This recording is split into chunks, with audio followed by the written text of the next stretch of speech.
Wind swept across the battlements of Winterfell, howling a lament that mingled with the distant cries of wolves and ravens. Though dawn had broken, its light seemed feeble, caught in a gray sky thick with remnants of the storm that raged just hours ago. Snowdrifts clogged the courtyard and every corner bore the scars of the siege. Bodies of wights lay in twisted contortions, crumbling into ice and ash as if the magic animating them had finally fled. Among shattered spears and fallen men, the living drew ragged breaths, blinking away exhaustion and grief. Steeped in silence, the survivors shared uncertain glances. The Great War was supposed to end the night before, with the death of the Night King.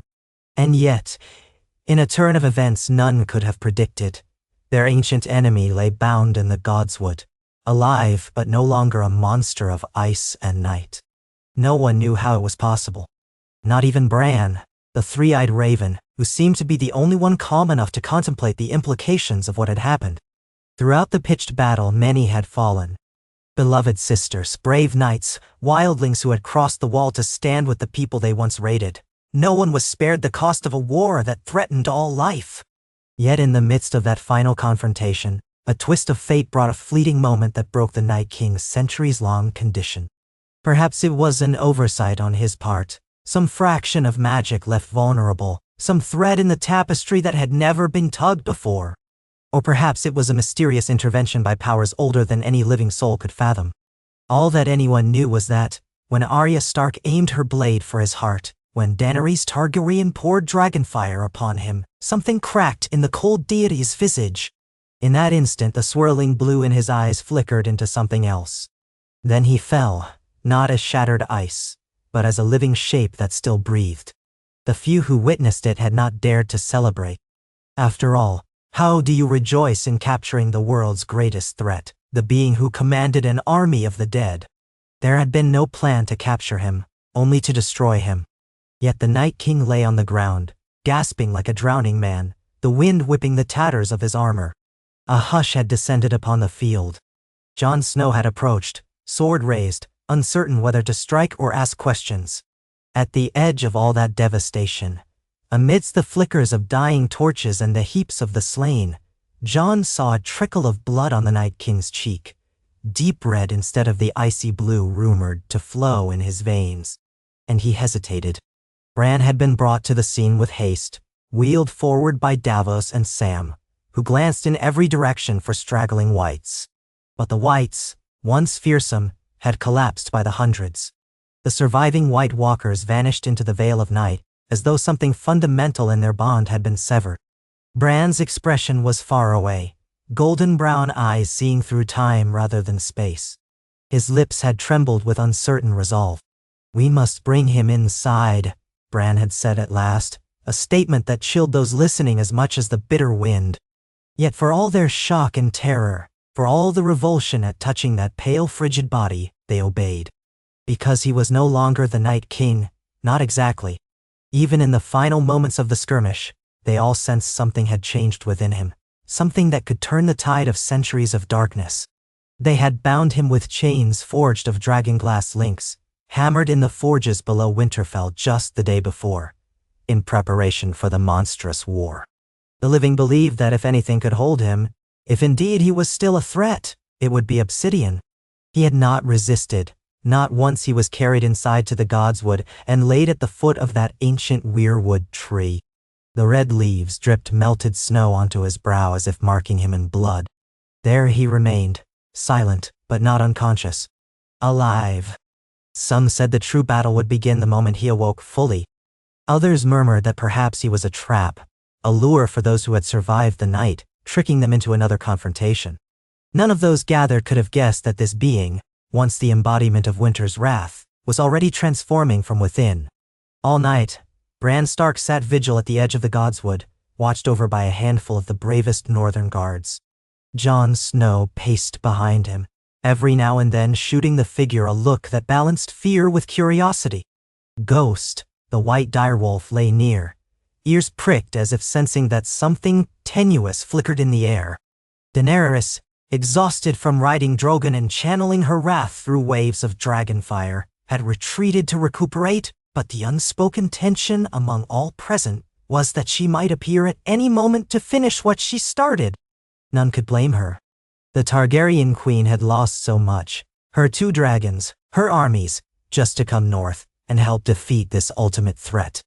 For now, though, fate had placed the Night King in chains, apparently mortal, unresponsive but for the occasional flutter of his eyelids.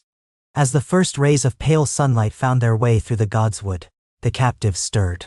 His eyes opened, and they were no longer a crystalline blue, but a strange gray-green, almost akin to the color of old ice in the thaw. He gazed up at the weirwood branches that spread overhead like skeletal arms. Nobody stepped forward. Fear gripped the watchers, and yet their hearts thudded with the closeness of an unearthly revelation. Then he spoke, voice cracking like a frozen lake in spring, a rasp that echoed across the stillness. He uttered words in an ancient tongue, one seldom heard by any living soul. They spilled from his mouth slowly, as though memory were failing him, or as if speaking mortal words again was a labor beyond measure. Bran shifted, leaning forward, brow knitted in concentration. Despite his youth, he carried the burden of ancient knowledge inside him. The ravens in the branches above fluttered their wings, and the tree itself seemed to whisper as if each leaf carried the breath of old gods. Jon couldn't hear what the Night King said. Neither could the guards. It was only Bran who comprehended, and a haunted expression seized his face. Slowly, as if wading through a dream, Bran translated for the benefit of those who waited. The words fell like drops of cold water, each one sending ripples through the hush. "He does not remember," Bran murmured quietly. "He does not recall his name. Only that he was a man, once, and that he was now." A murmur went through the onlookers, but no one dared to interrupt. The Night King let out a fractured breath, turned his gaze upon Bran, and stared with a mingled awe and terror. He reached out a trembling hand as if to touch the bark of the weirwood, to lay a palm against the heart tree's carved face. The watchers tensed, but Bran motioned for them to remain still. The moment the Night King's fingertips brushed the tree, his eyes closed, and his breath came in ragged gasps. The centuries of magic that had created him, twisted him, and bound him to the White Walkers seemed to tremble in that contact. Nobody knew what had truly happened in that union of flesh and ancient wood, only that it was momentous. Overhead, ravens took flight, swirling in an ebon cloud that scattered into the skies of morning. When it ended, the Night King's hand fell away, limp and trembling. He looked exhausted, as though a great battle had raged inside him, overshadowing any physical confrontation on the battlefield. Bran exhaled softly, his own eyes having gone white for an instant, as if he too had glimpsed something unfathomably ancient and vast. The watchers swore they saw lines of silver tears, or was it melted frost, on the Night King's cheeks. Yet no one dared step closer. Before them lay a man, newly mortal, reborn from a curse older than living memory, and the enormity of it left them speechless. At midday, Daenerys arrived with her entourage. Grey Worm, unsmiling, led a phalanx of Unsullied, a testament to the queen's lingering suspicion. She approached the captive like a queen would approach a prisoner of war, head high, posture resolute, anger simmering behind her eyes. Even though the Night King's monstrous visage had softened, though his skin bore a hue closer to human flesh, though his eyes held confusion and fear, Daenerys was not swayed. She had lost Rhaegal and Viserion, 2 of her children, to the icy terror unleashed by this being. Her Dothraki were nearly wiped out in that horrific charge.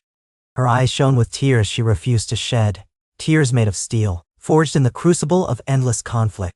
Jon Snow stepped forward to intercede, placing himself between the queen and the captive. "He's chained," Jon reasoned softly, though his own voice shook with residual wrath and suspicion. "He's no threat now." Daenerys' tone was as cold as the winter wind. "He was a threat to the entire world, one that cost us everything. Don't ask me to show mercy." A silence fell, so dense that one could almost hear the blood in their ears. Davos, standing a short distance away, cleared his throat as if to speak, but no words formed. Tyrion, disheveled and bruised, had joined the circle and watched carefully, the lines on his face deeper than ever. He seemed torn between the logic that this was a miraculous turn of events, and the pragmatic knowledge that mercy sometimes spelled doom in politics and war. Before Daenerys could give the order to strike the final blow, Bran quietly spoke. "It is not mercy," he said. "If we kill him now, we bury an ancient truth. We lose our only chance to end this cycle of terror for good." Something in Bran's voice, quiet yet burdened with the weight of all he had seen, gave Daenerys pause. She studied him, then the wretched figure at the foot of the weirwood, whose breathing was labored, whose eyes blinked against the brightness of midday as though unaccustomed to sunlight. "End the cycle," she repeated. Her voice was laced with bitterness. "We won the war last night, or what was left of it when he fell. Are we not free of it already?" Bran's gaze flicked to Jon and then to Daenerys. "Only for now," he said gravely. "The force behind this, darkness, is older than any one man. If we don't understand it, if we don't heal it, it may rise again in another form. This moment, his curse breaking, is a once-in-a-thousand lifetimes chance. Killing him now could doom us to repeat everything all over again." Daenerys let silence speak for her, considering that grim possibility. Tyrion ventured a step forward. "Your Grace," he said quietly, "the world needs answers, and if this man holds them, perhaps the realm can learn from the mistakes of the children of the forest and the first men."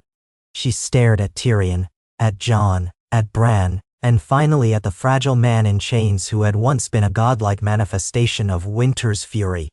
Pain, fury, and sorrow warred in her eyes. "Very well," she said at last, voice tight. "But if he so much as tries to summon the dead again, I will burn him and everything he touches."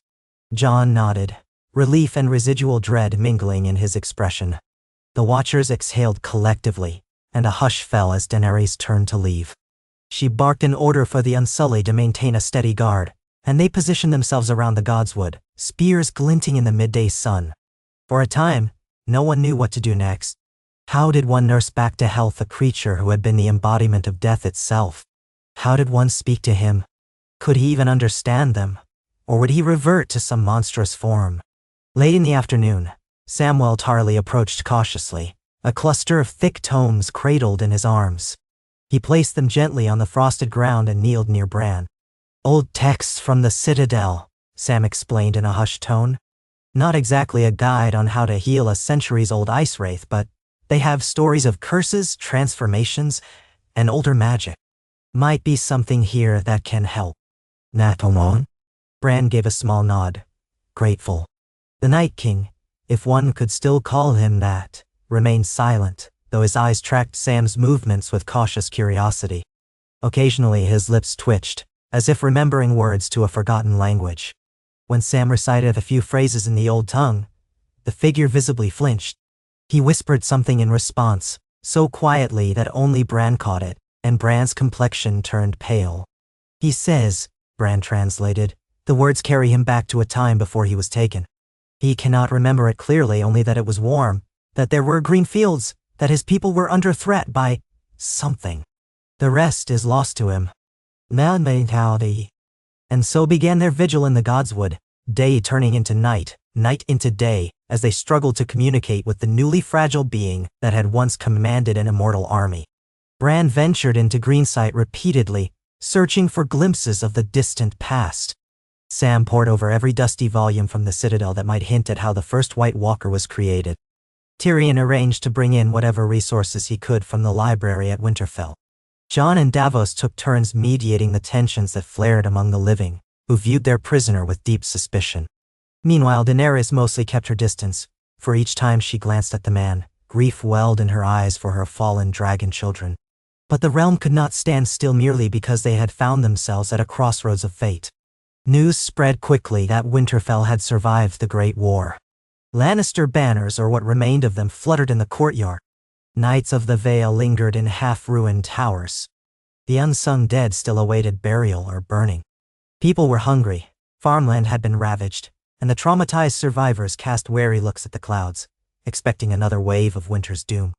Gendry, having assumed some measure of leadership in the forging works, oversaw the production of new weapons and tools. Arya and Sansa moved about the castle, each in their own way providing order amid chaos. Sansa orchestrated rations ensuring that refugees from the outer regions had food.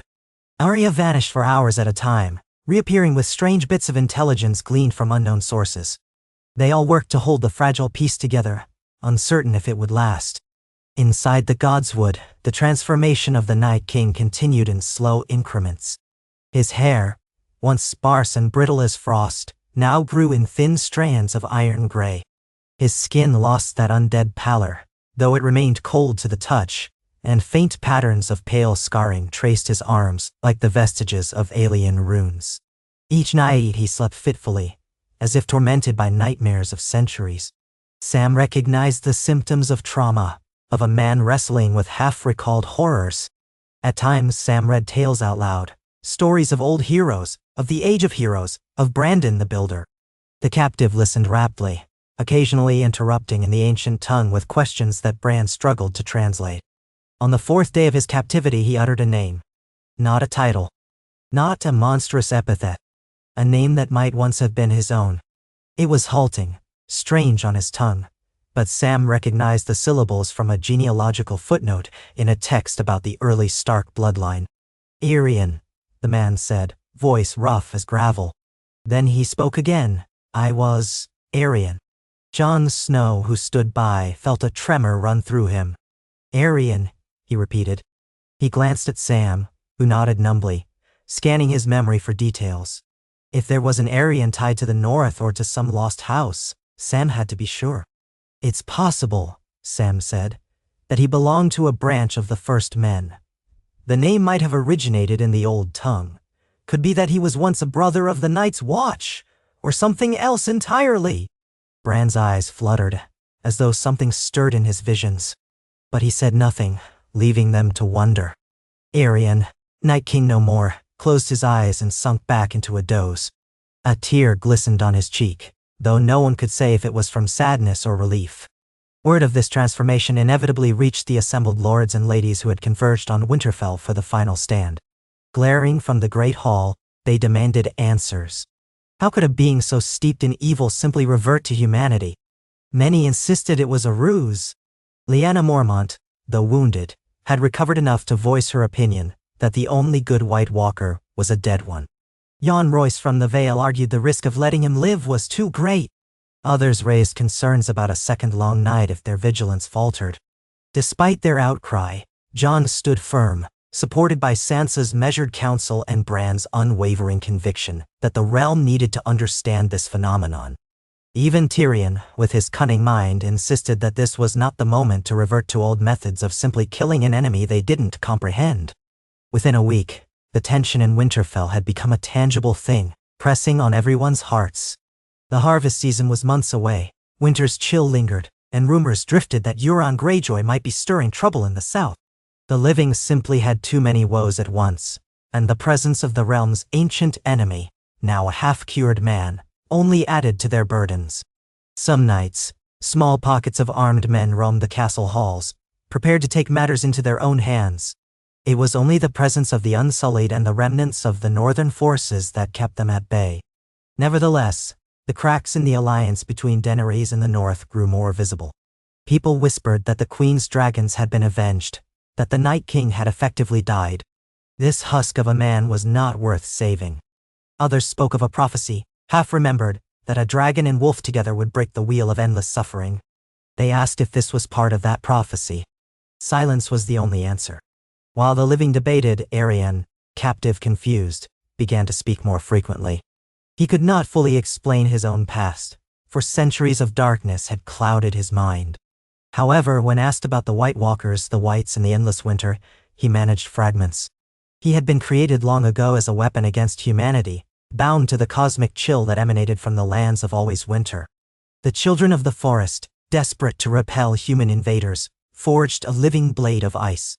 But their creation slipped from their control, evolving into the very doom they had hoped to stave off.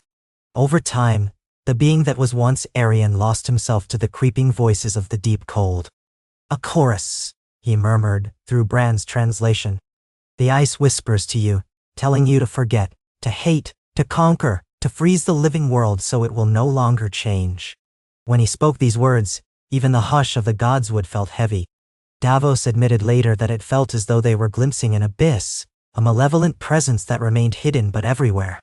If such a power existed, it was as old as the magic in the weirwoods, older maybe. Could it be ended simply by slaying one man, or did the seeds of it remain, waiting for another vessel to claim? Bran and Sam believed that only by harnessing the knowledge of the old ways, and by allowing Aerion to remain alive, could they exorcise that monstrous power from the land for good. But how? The books offered no simple answers. The ancient texts describing the creation of the White Walkers were obscure, contradictory. Some spoke of forging the Night King with dragon steel, others with a shard of obsidian thrust into his heart. Others insisted it was a ritual in the presence of a weirwood. None detailed how to reverse it. The closest Sam found was a cryptic note from a long-dead maester. Curses of ice require the warmth of men's hearts to thaw. A metaphor, perhaps, or a clue.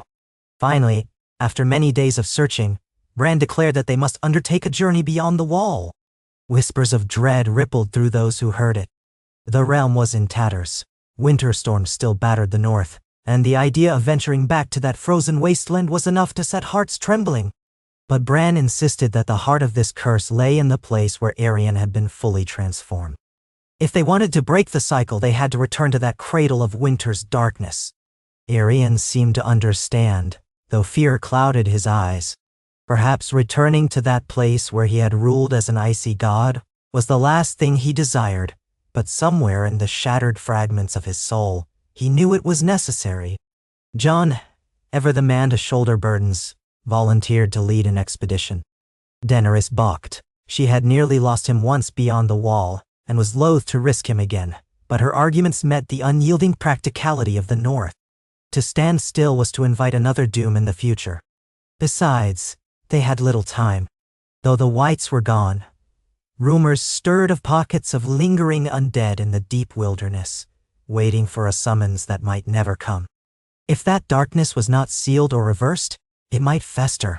So a small company was assembled. Jon, Tormund Giantsbane, Davos, Brienne of Tarth, and a handful of the most stalwart men from the north. Bran would accompany them, carried by a specially constructed sledge. Aerion himself, chains still fastened, would be brought. Ghost bounded alongside, as if refusing to let Jon out of his sight again. Daenerys sent a detachment of Unsullied to ensure that if this was a trick, the man would be destroyed. Over all of them, the specter of fear loomed large. Winterfell's lords watched the expedition depart with dread. Sansa stood on the battlements, eyes glistening, as she watched her brother vanish into the horizon once more. Arya remained uncharacteristically silent, the only sign of her turmoil being the tension in her clenched jaw. The journey north was harrowing.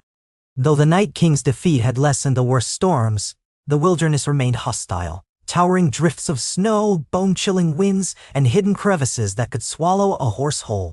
The party advanced slowly, huddling at night around small fires that seemed pitiful in the endless expanse of white.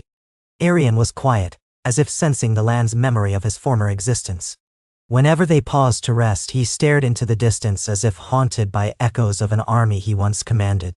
Tormund occasionally cracked jokes about the dead man in chains, trying to break the tension, but it did little good.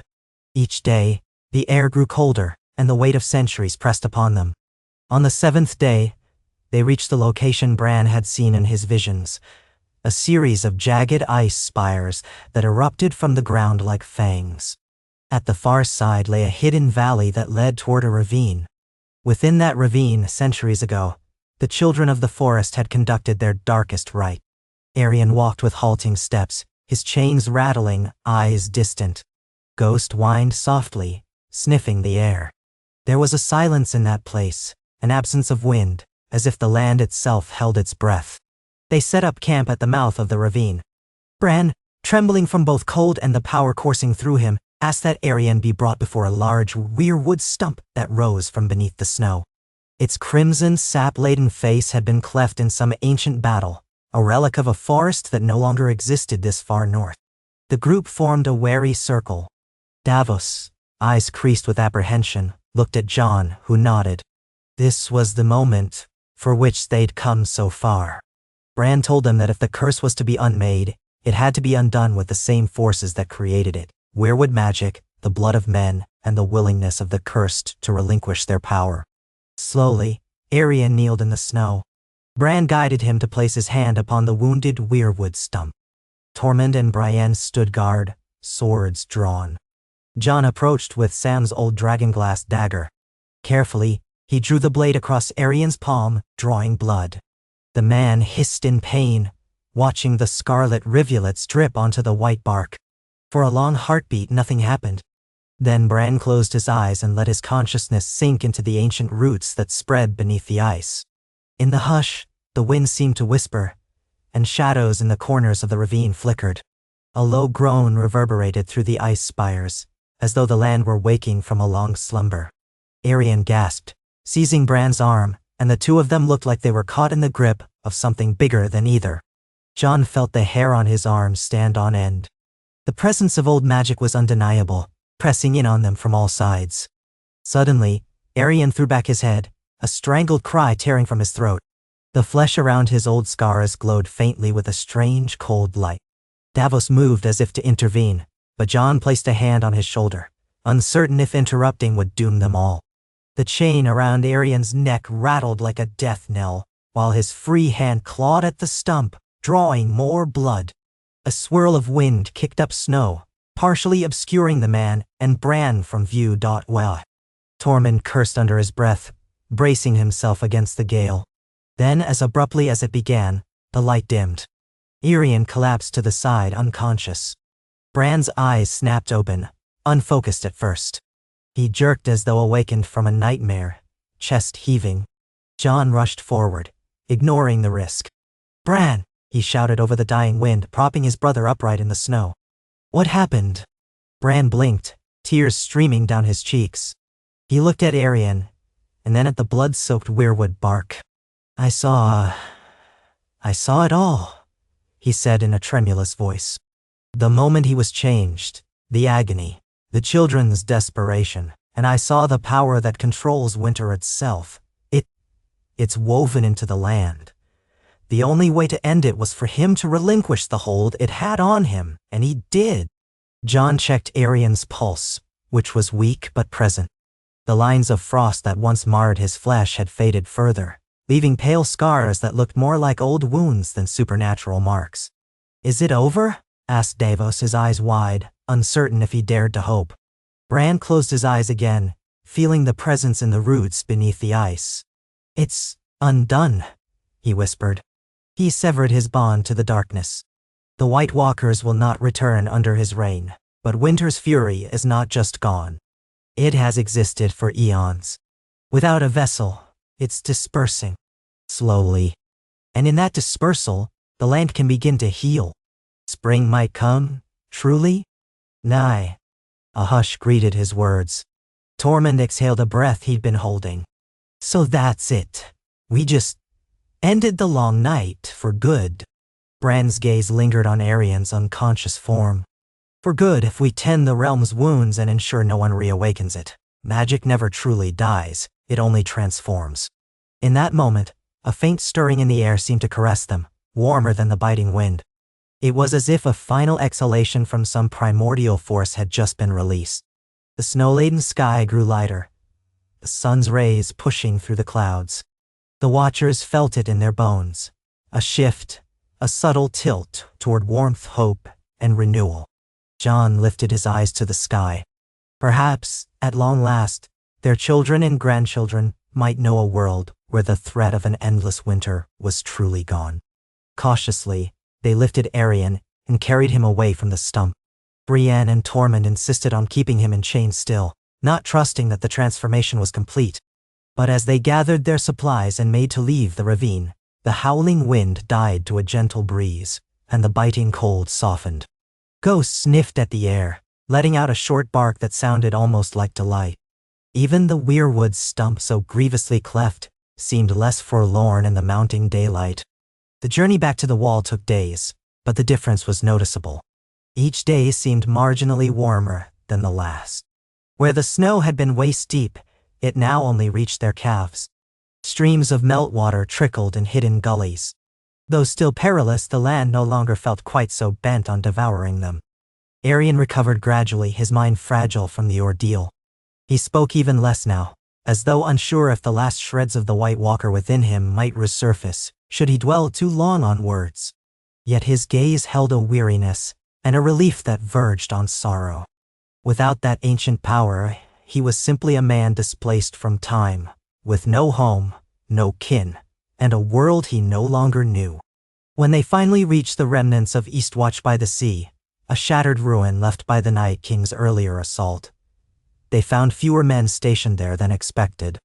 The region had been partially abandoned, for the threat of the undead had ended, and the free folk had begun migrating south to reclaim some of their old lands.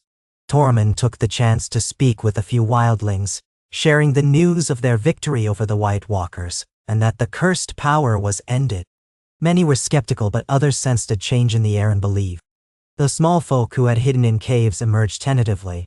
They eyed Arion with awe and revulsion. Stories of the undead king were still fresh, and seeing him in mortal guise tested their capacity for wonder. Word spread quickly to Winterfell of what had transpired. By the time Jon and the others returned, battered but alive, they were greeted not only by Sansa and Arya, but by Daenerys, who waited in the courtyard. A hush fell as Jon helped Arion dismount. The man nearly fell, his legs weak, so Brienne steadied him. The Unsullied parted to allow the queen through. She paused before Arion, who kept his eyes lowered. The entire castle seemed to hold its breath. Then, in a gesture nobody foresaw, Daenerys stepped forward and gently lifted his chin so that he met her gaze. Her eyes shone, but not with the anger or bitterness they had beheld before. Something like acceptance flickered there, though laced with deep mourning for what was lost. "Is it done?" she asked softly, directing her question to Jon, Bran, and even Arion himself. Jon nodded. "He gave it all up. He broke the chain that bound him to the darkness. The curse is ended." Daenerys exhaled, a trembling breath. She looked at Arion, eyes lingering on the faint scars across his brow. Silence reigned. Then she nodded once, turning away to address the castle. "It's over," she said in a clear, carrying voice. "The Night King is no more. This man, Arion, lives, but he is no threat. Winter's curse has been broken." A wave of disbelief and murmurs swept the courtyard, but the queen's voice carried authority. Some knelt, others simply stared in shock. Tyrion and Davos exchanged a glance, marveling at how swiftly the realm could shift from one crisis to the next. Sansa moved forward, an unreadable expression on her face. She regarded Arion with the steady composure of a ruler who had seen too much horror to be easily unsettled. "If the curse is ended," she said calmly, "then perhaps we can find peace at last. The North can rebuild, the realm can heal." Her words seemed to hang in the air, filled with cautious hope. Once again, Arion's eyes flickered with that haunted sorrow, as though he understood the immeasurable harm he had wrought, even if it was under compulsion of an ancient magic. Slowly he sank to his knees in the courtyard, lowering his head, as if to offer himself in surrender to the justice of those he had once terrorized. It was a gesture that brought unease to those watching, for it was the final confirmation that he was not a demon or a monster any longer, but a penitent man. Jon and Bran stepped forward. Jon rested a hand on Arion's shoulder, unsure what to say. Bran's faraway eyes seemed to pierce the veil of centuries. He gently placed a hand on Arion's brow. "He is free," Bran said softly. "But what do we do with him now?" The question lingered for days as the living turned their attention to the colossal task of rebuilding. With spring on the horizon, real spring, not just the fleeting reprieve from winter, there was a sense of renewal in the air. The first caravans from the south brought supplies, though the roads remained treacherous. Slowly, the living began burying their dead, unearthing farmland beneath the receding snow, and patching the battered walls of Winterfell. Daenerys and Jon, finding a precarious unity in this victory, began discussions about the realm's governance. Sansa took a leading role in organizing the North's reconstruction, forging alliances with minor houses to restore farmland and restock larders. Arya and Gendry roamed the outlying villages, bringing aid and stories of the changed man in the castle. And Arion, the man who had once been the Night King, lived in a solitary chamber under guard. He spoke little, drifting through each day as if uncertain why he still breathed. The people of Winterfell, at first terrified of him, began to whisper different rumors. Some insisted he was a saintly figure, a cursed hero redeemed at the final hour. Others claimed he was still too dangerous to be allowed freedom. The children of the castle, wide-eyed, peered at him from shadows, transfixed by his quiet spectral presence. In time, Daenerys declared a formal gathering in the Great Hall, calling all the lords and ladies still in Winterfell to attend, as well as the representatives of the free folk, the Citadel's maesters, and her own advisors. Aerion was brought forth in chains, though they hung loosely now, more ceremonial than punitive. The hall was as silent as a crypt. Snow still drifted in the courtyard, but sunshine glimmered through cracks in the roof, illuminating dust motes that danced in the air. Daenerys, seated next to Jon, gazed upon Aerion with a grave solemnity. "We have suffered beyond measure at the hands of the Night King," she began. "Cities burned, armies fell, countless lives were lost. The realm stood on the brink of annihilation." She paused, letting the memory of that terror settle on the gathering. "Yet before us stands a man, once bound to that power, now free. He has played a part in banishing an ancient evil that threatened us all." "Nians." Her voice carried through the hall, and the tension was palpable. Some of the lords shifted uneasily.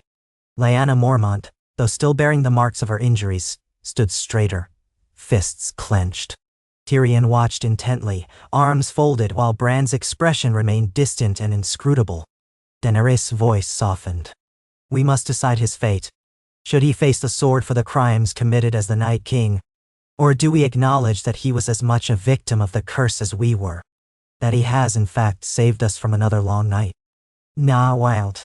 The silence that followed was a thunderous debate of stares and clenched jaws. Finally, Sansa stepped forward. "I remember what it was like," she said quietly. "When the dead breached our walls, there was no hope in that darkness. I lost many friends and family to his armies. But I also remember how my brother Bran told us we needed him alive to end the curse forever. That he wasn't a monster by choice, but by ancient sorcery. And now he's freed us from the doom he once carried." She swept her gaze over the crowd.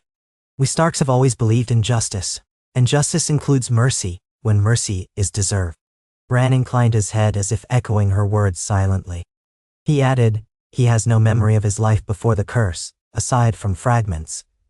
The man we see now was shaped by forces beyond mortal control, yet he chose to give up that power. He chose to let himself be unmade, to save this realm from another age of ice." Lyanna Mormont, though fierce, stood and said, her voice clear if reluctant, "I won't forget the faces of my people who fell to his whites. But if he's truly not that thing anymore, if he can never become it again, then let him live. Let the realm see that we are not butchers." "Ah!" A wave of murmurs swept the hall.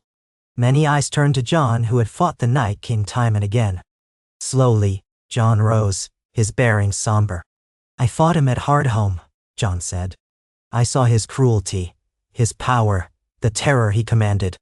I lost brothers of the Watch and dear friends. Yet I've also witnessed him as a man in agony, chained to a fate he never chose. To kill him now would be a hollow victory. We all know his crimes are beyond count, but he was the sword, not the hand that forged it. That hand is centuries dead." Jon paused, letting that sink in. "What kind of realm do we want to build? One that answers horror with horror, or one that can learn from the past to break the wheel of violence and fear?" At that, Daenerys rose, the hush stretching taut as a drawn bowstring. She regarded Aerion, whose head remained bowed, hair falling over his eyes. "Very well," she said. "Let it be known that Aerion, once the Night King, is pardoned for acts committed under the curse. He shall live under the watch of the North, free from chains, free from the power of ice." She glanced around the hall, meeting the gazes of lords who glared in disagreement or shrugged in acceptance. Her voice firmed. "Should any challenge this, know that I will defend the realm's decision and the man who has given us back our future." A stunned silence followed, then murmurs of assent or disagreement. But the official decree stood. Aerion's chains were unclasped in front of all. He lifted his eyes, worn with centuries of sorrow, and bowed his head once more in acknowledgement. He did not speak. Perhaps he had no words that could convey the enormity of his remorse or gratitude. In the weeks that followed, life in Winterfell slowly returned to something resembling normalcy. The snows receded day by day. Fresh buds appeared on the gnarled trees, a sign of the earliest spring. People emerged from the crypts and hidden chambers. Children laughed in the courtyards, their eyes no longer filled with terror. Blacksmiths forged plowshares instead of dragonglass daggers. Soldiers who had once braced for the apocalypse now practiced their drills with a renewed sense of purpose, protecting a realm that might finally know peace. Amid these changes, Aerion found himself adrift. He walked the walls of Winterfell, accepting curious and fearful stares alike. Sometimes, he ventured into the Godswood, where he sat for hours beneath the heart tree, listening to the breeze in the crimson leaves. He seemed most at ease there, away from the bustle of the courtyard. Some said they saw him weep silently, face turned toward the carved face of the old gods. Others whispered that he was praying for forgiveness. Bran took it upon himself to guide Aerion, offering glimpses of the man's lost past through his green sight. Together, they pieced together broken memories, a village on the shores of a great frozen lake, the love of a family whose names were forgotten, a vow made in desperation to protect his people. Aerion wept upon learning some of these details, realizing the depth of the life he once had. He found that the old words of the Night's Watch, words about duty being the death of love, echoed faintly in his recollections, though whether he was truly once a black brother or simply encountered them in his wanderings, none could confirm. At times he encountered those who had suffered personal tragedy during the Great War. They spat at him or hurled curses, calling him murderer, demon. Some drew knives. He never lifted a hand to defend himself. He simply stood there, trembling, letting them rail against him. One day a grieving mother tried to stab him, screaming that he had taken her son as a wife. Brienne intervened, knocking the blade aside. Aerion sank to his knees, tears mingling with the dirt on his cheeks, muttering, "I'm sorry," though the words could never be enough to heal her anguish. The mother spat in his face and left, sobbing. It was a stark reminder that redemption could be offered, but forgiveness had to be earned, if it was ever possible at all. Yet not all was despair. Gendry told him stories of forging new swords, of building a future. Arya, still cold-eyed from her own experiences, treated him with a wary neutrality, but she asked him once, quietly, if he remembered any of the faces of those he had turned into whites. He shuddered and shook his head. She nodded and changed the subject, as if that silent horror was best left untouched. Tormund surprisingly shared ale with him one night in the courtyard. The wildling laughed at the sheer impossibility of sitting with the Night King for a drink. "At least you're not trying to freeze my beard off," Tormund joked. Aerion managed a faint, sad smile. Season after season, the realm inched toward a fragile prosperity. They said the spring felt warmer and sunnier than any in recent memory. The early harvest was decent, the larders replenished. Still, the scars of war ran deep. Castles lay half-ruined, families shattered. Daenerys and Jon worked tirelessly to unify the realm under a more just rule, though old hatreds and new ambitions simmered in the corners. Tyrion, Davos, and Sansa formed a cautious triumvirate of practical governance, bridging divides between noble houses. Eventually, Aerion expressed a desire to journey. He wanted to see the world he had nearly destroyed, to walk among the living as a living man. At first, the suggestion was met with alarm. But over time, as months passed without any sign of the undead rising again, as Aerion demonstrated no trace of the powers he had shed, the tension lessened. Bran supported his request, saying that confining him to Winterfell forever was a cruelty. Daenerys and Jon debated it, ultimately agreeing on the condition that he travel in the company of a trusted escort. So it was that Aerion set forth from Winterfell one misty morning, alongside a small band of northern soldiers, and one maester assigned to document the journey. They rode south, passing towns that had begun to rebuild. Aerion wore plain clothing, no crown, no symbols of power, and bore only the name he had reclaimed. Some recognized him. Rumors of the cured Night King spread widely, but many did not, for he seemed just another weary traveler with haunted eyes. Where people did know his past, reactions varied. Some spat or cursed, but others approached with hesitant curiosity. He aided in small tasks, helped gather wood, fetched water for village elders, and in that simple service found a measure of purpose. In a hamlet near the Trident, Arion encountered a smith, struggling to shoe a mare. Without a word, Arion helped hold the horse steady, soothing it. When the smith recognized him from whispered rumors, he dropped his tools in fear. Yet the horse remained calm, as though sensing no threat from the man. Arion said nothing, only stepped back to allow the smith to finish his work. An uneasy silence passed.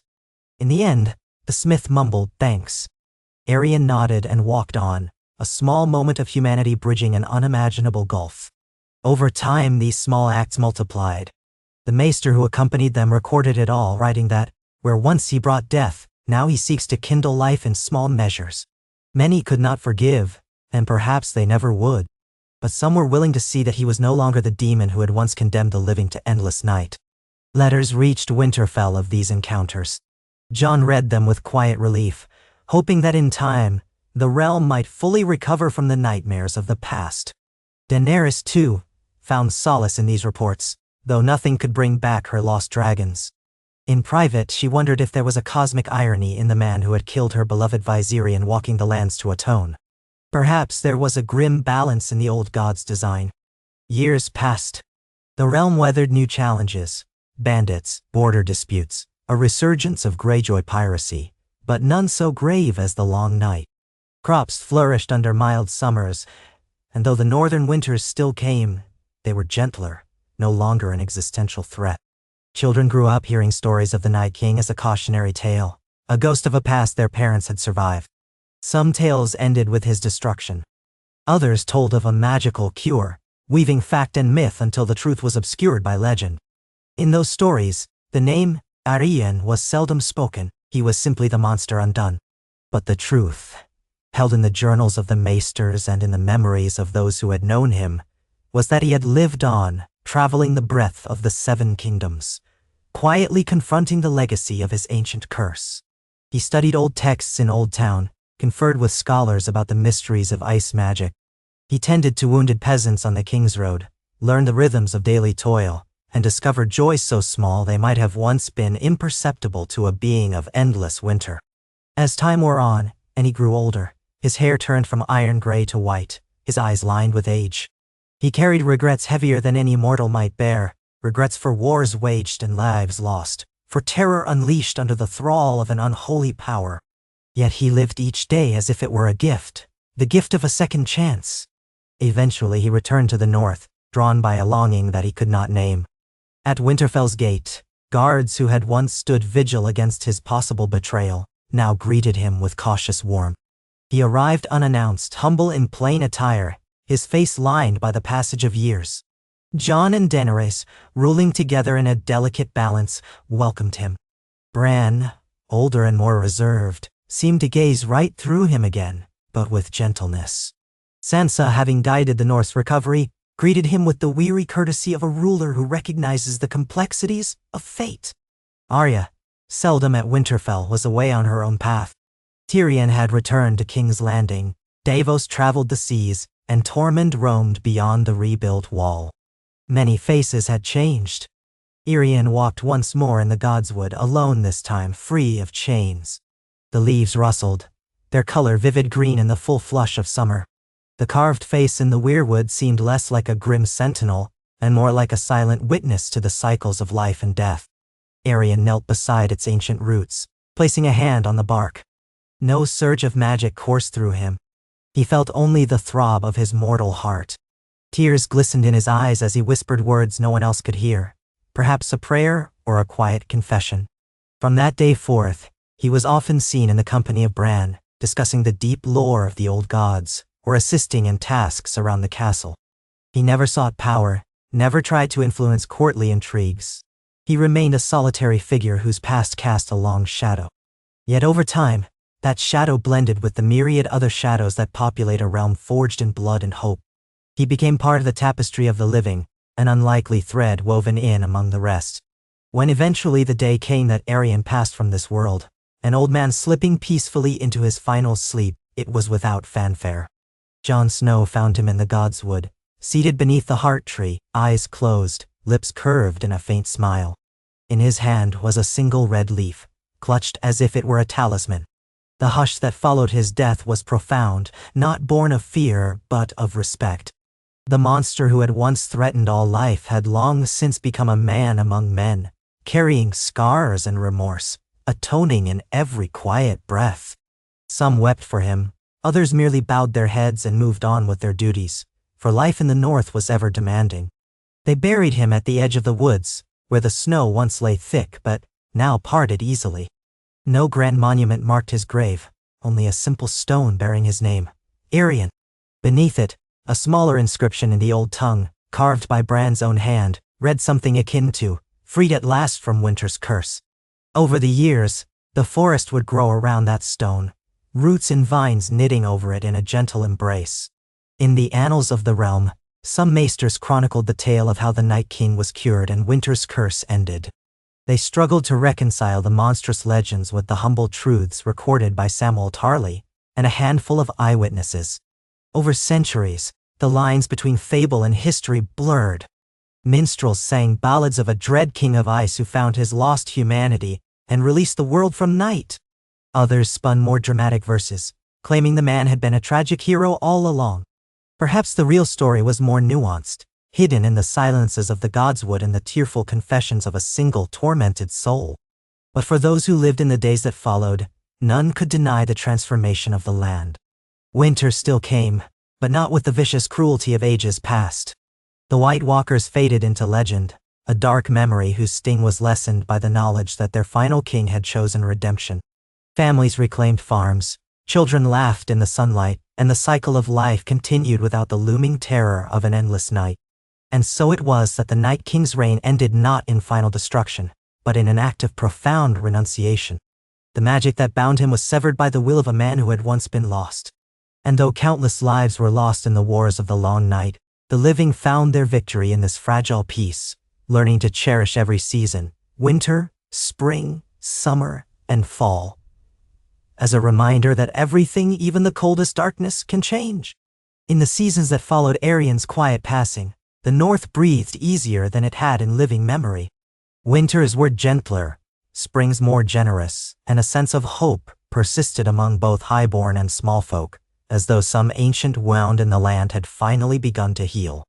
Yet the world moved on, ever ripe with small wars, rivalries, and shifting alliances.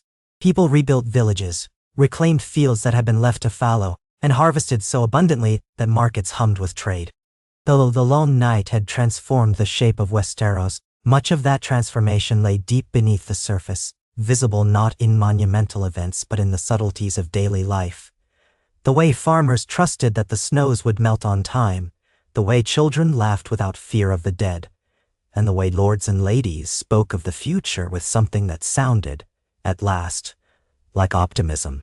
Jon Snow and Daenerys Targaryen shared a throne in King's Landing for a time, but the capital's ghosts, the rubble of war, the memory of dragonfire, lingered.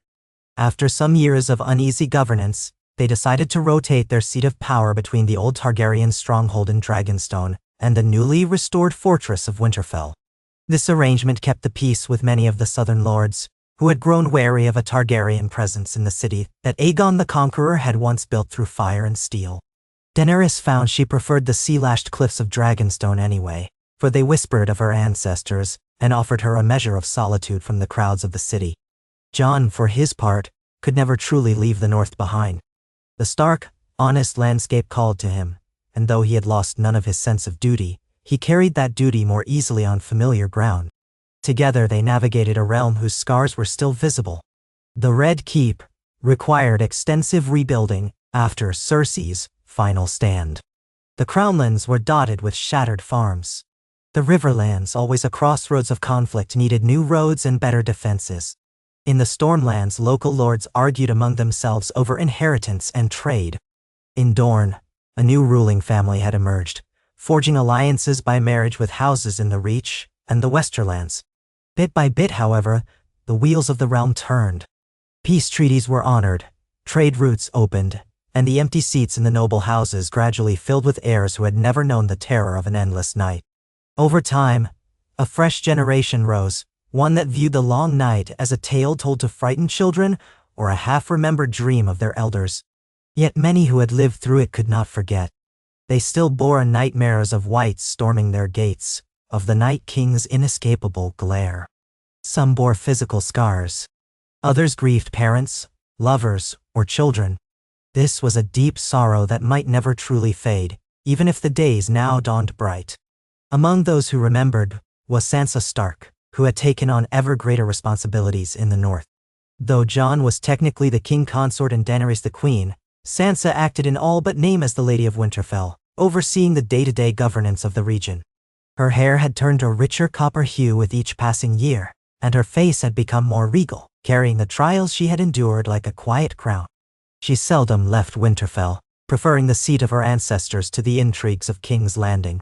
Lords and ladies seeking redress or favor came to her, and she weighed their petitions with the same measured calm she had shown when the realm was on the brink of apocalypse. Arya Stark, on the other hand, remained as restless as ever. She had drifted in and out of the north for years, sometimes traveling to distant lands across the narrow sea, sometimes returning without warning. Her presence in Winterfell was fleeting. She would arrive, share news of her wanderings with her siblings, speak quietly with Gendry, now Lord Baratheon of Storm's End, then disappear again like a ghost. Some claimed she had a band of skilled rangers and sailors who accompanied her on hidden expeditions. Others whispered she was collecting knowledge of arcane threats, ensuring no darkness like the White Walkers would ever rise again.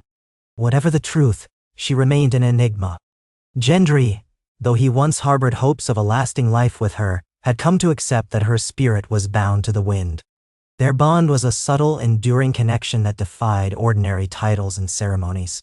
Whenever she arrived at Storm's End, they would share a few days of companionship before she slipped away once more. Bran Stark, grown into his role as the three-eyed raven, spent most of his time in the north. Though he was a counselor to the crown, he rarely ventured to Dragonstone or King's Landing unless summoned by something of grave importance. He lived in the rebuilt First Keep, where a spacious tower had been adapted to his needs. At times he vanished into the Godswood for days, eyes glassy as though lost in reverie. Ravens flocked around him, their presence an eerie reminder of his unique tie to the old magic. Whispers spread that he had learned to look not just into the past but into glimpses of possible futures, though none could confirm. He rarely spoke of what he saw, unless it directly affected the realm's safety. When lords and ladies tried to pry secrets from him, he answered in riddles, if he answered at all. To many, he was the silent backbone of the realm's uneasy peace, a living archive of its memory. In the southwestern corners of the Seven Kingdoms, Queen Daenerys sought to maintain stability and growth. She had begun a formal council system, structured around a mixture of loyal Targaryen supporters and longtime Westerosi nobles. Tyrion Lannister, recovered from his many trials, served as her hand for a number of years before age and a sense of weariness caught up with him. He eventually retired to Casterly Rock to oversee the restoration of his house fortunes.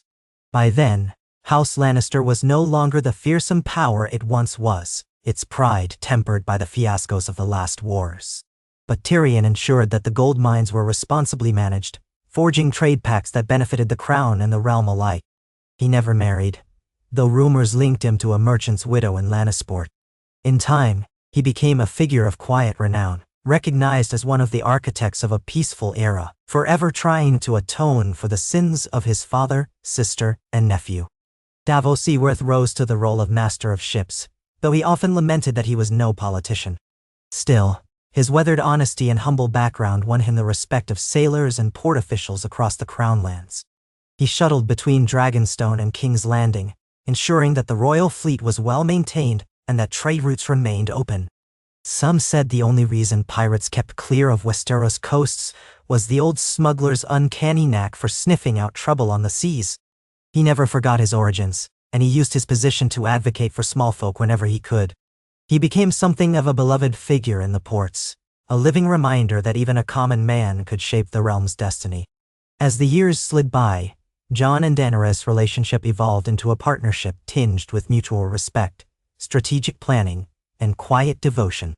The first few years after the Long Night had been riddled with tension. Both had lost so much, both carried scars. But they learned to rule together, balancing Jon's humility and understanding of the North's harsh realities with Daenerys' fierce determination and sense of moral purpose. They had children, 2 sons and a daughter, each of whom inherited something of their parents' complex legacy. The eldest, Rhaegar Targaryen, had his mother's silver gold hair and his father's gray eyes. The younger son, Eddard Targaryen, bore the dark hair of House Stark and an echo of Daenerys' resolute gaze.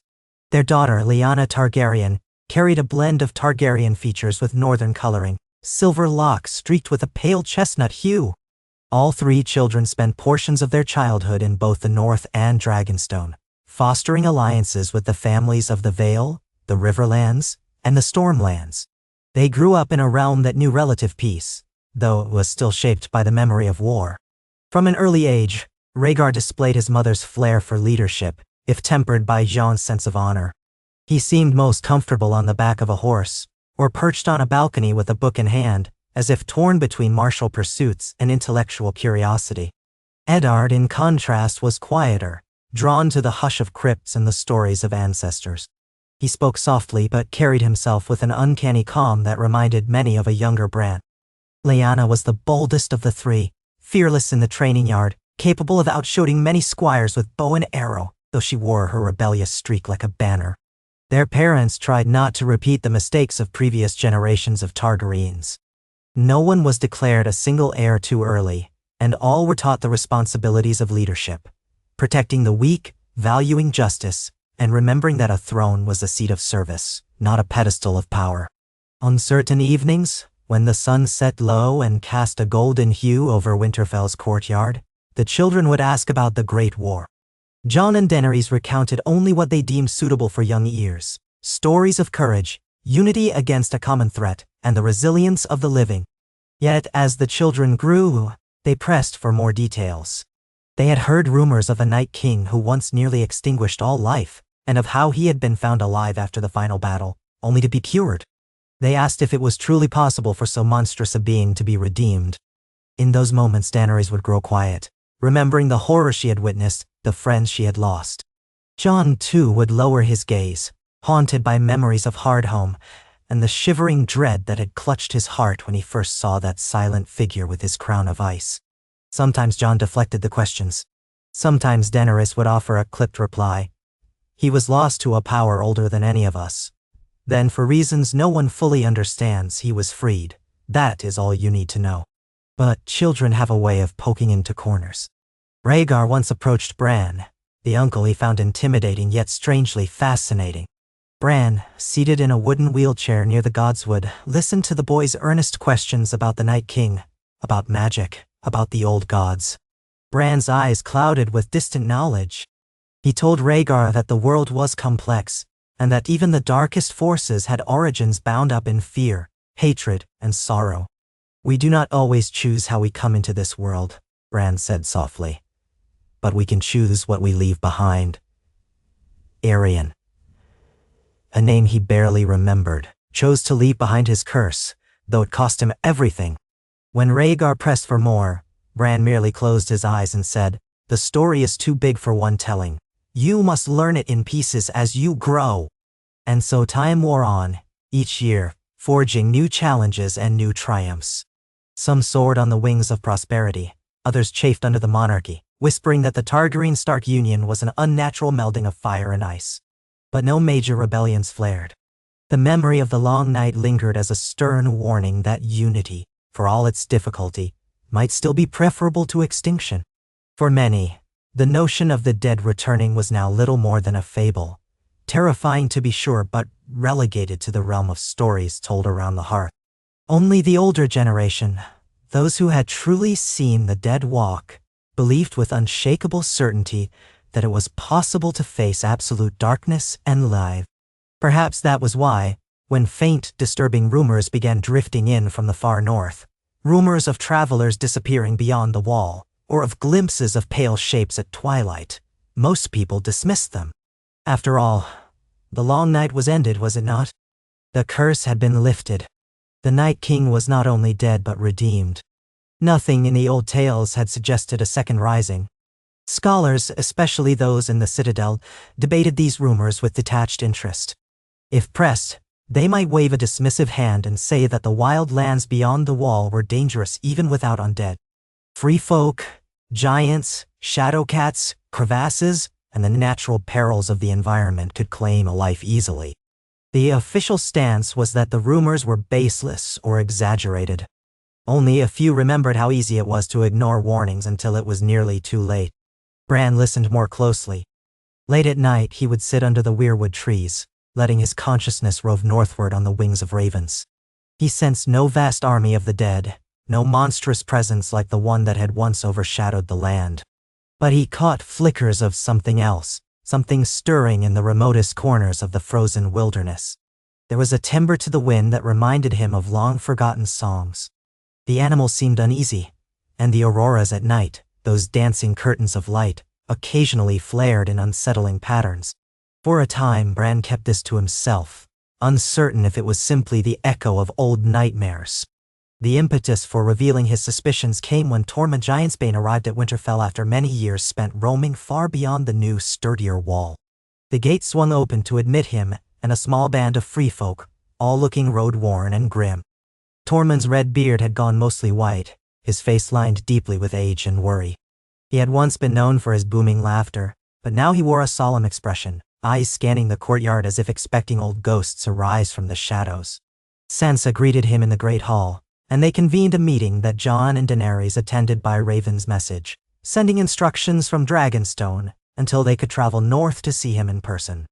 Tormund recounted stories told around flickering campfires in the tundra. Hunters who vanished without a trace, footprints leading nowhere, glimpses of glowing eyes in the darkness. Yet none of it smacked of the uniform deadliness of whites. Instead, Tormund described strange, ephemeral shapes, twisted spirits that roamed alone, as if lost. Some called them frost phantoms. The old tales of the free folk had scattered references to such beings, lonely ghosts that could haunt the land without joining in a single will or collective. They weren't an army. They were fragments, echoes of the old magic, perhaps even the remains of those who had once been forcibly turned by the Night King's power. Tormund rubbed his beard thoughtfully as he explained that though they were not as numerous as whites, they still posed a threat, attacking travelers and small camps in the middle of the night.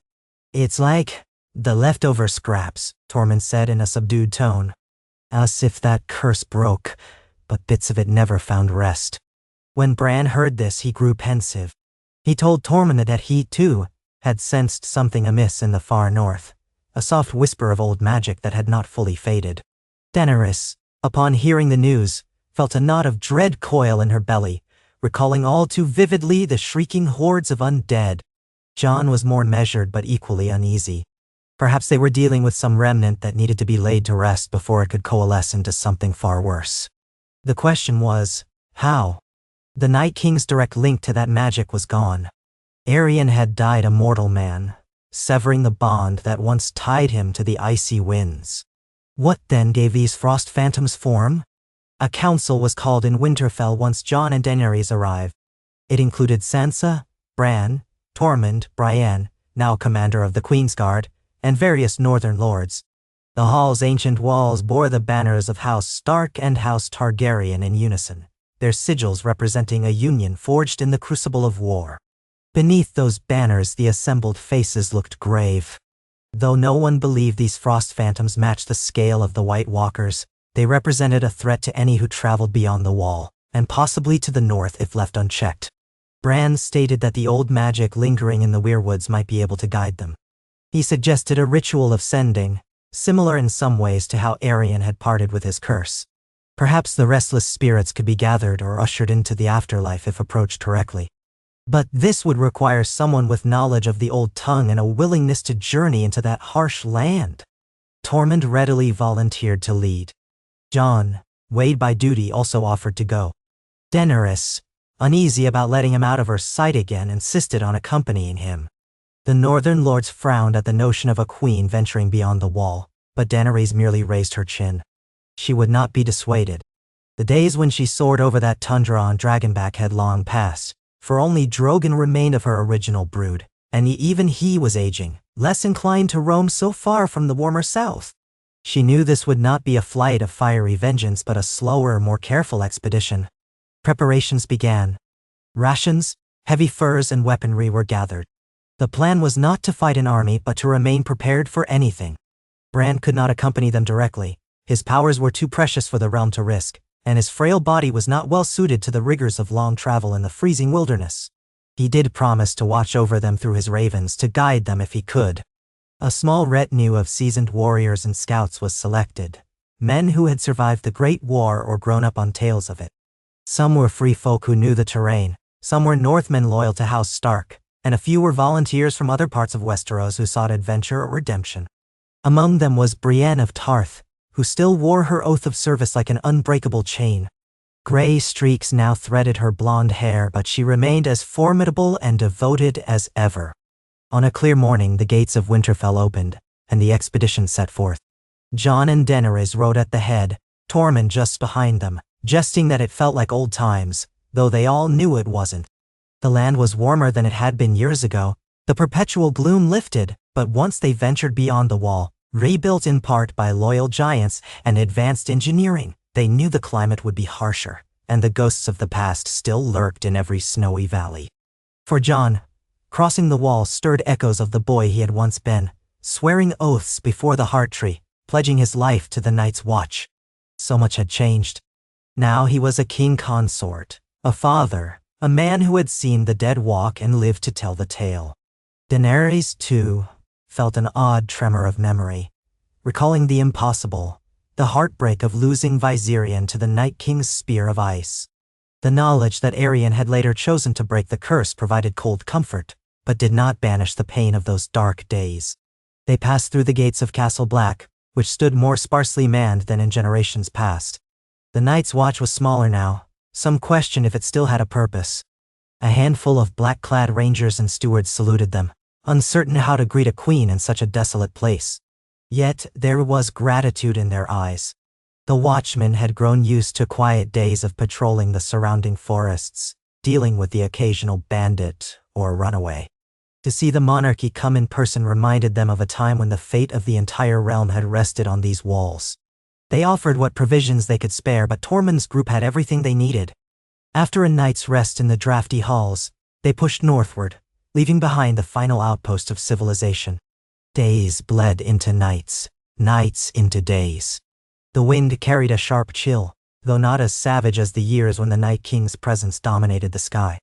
The terrain was rugged, drifts of snow interspersed with patches of tundra where hardy bushes clung to life. The party spread out in a careful scouting formation. They saw little more than the occasional hare or a distant herd of elk. Sometimes they stumbled upon old footprints, half erased by fresh snow. Other times they found simple wooden markers hammered into the ground by free folk tribes, signifying safe paths or warnings of danger. By the time the sun dipped low each evening, they would make camp around a fire, huddling in furs. Ghost stories inevitably arose, and old jokes from Tormund lightened the mood. Daenerys listened quietly, her eyes drifting to the horizon, half expecting to see some spectral figure in the gloom. At first they encountered no sign of these so-called frost phantoms. The environment was eerie in its emptiness, but nothing supernatural stirred. It was on the fifth night that the first incident occurred. As they slept, a guard's scream shattered the silence. Jon and Daenerys leapt up, swords drawn, while Tormund scrambled from his bedroll, cursing. The guard, a veteran from the north, was found on his knees outside the ring of firelight, eyes wide with terror. He babbled about seeing a shape drifting through the shadows. Brienne took a torch and led a search. They found footprints, bare, human-like but strangely shallow, leading away from the camp before fading abruptly. No one could explain how or why. The guard insisted that the shape looked transparent, with a faint glow like moonlight shining through ice. In the following nights, more such sightings occurred. Flickers at the edge of vision, moaning sounds carried on the wind. The shapes never attacked in force. They seemed more like lost souls, drawn to the living but uncertain how to interact. Jon observed that they behaved nothing like the whites he had fought. There was no single consciousness, no unstoppable hunger for death. Instead, they appeared aimless, almost mournful, like shards of memory floating in the dark. Tormund muttered that it unsettled him more than a direct charge. At least with whites, you knew they aimed to kill.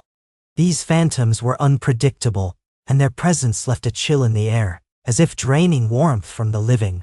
On the eighth day, they reached a vale between two icy ridges, where Tormund believed they'd find one of the largest bands of free folk beyond the wall. He hoped to learn if any had direct encounters with these spirits. As they descended into the vale, a scattering of huts and tents came into view. The inhabitants, upon recognizing Tormund, emerged to greet them with caution. Their leader was a tall woman named Skadi, her hair braided with bits of bone. She explained that something haunted the nights, stealing the breath of sleepers. She led them to a small burial ground behind the huts, where 3 fresh graves lay in the permafrost. The deceased had no visible wounds, but their faces were contorted in silent horror. One scratched the earth around him as if trying to claw free from an unseen force.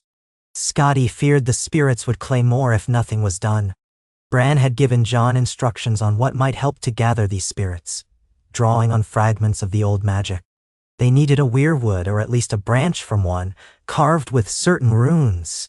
But weirwoods this far north were rare. The forest of white bark and red leaves had retreated southwards over many centuries. Still, Tormund knew of a place, an ancient grove with a solitary heart tree that had survived near the base of a wind-scoured hill. If any place could anchor a ritual, that might be it.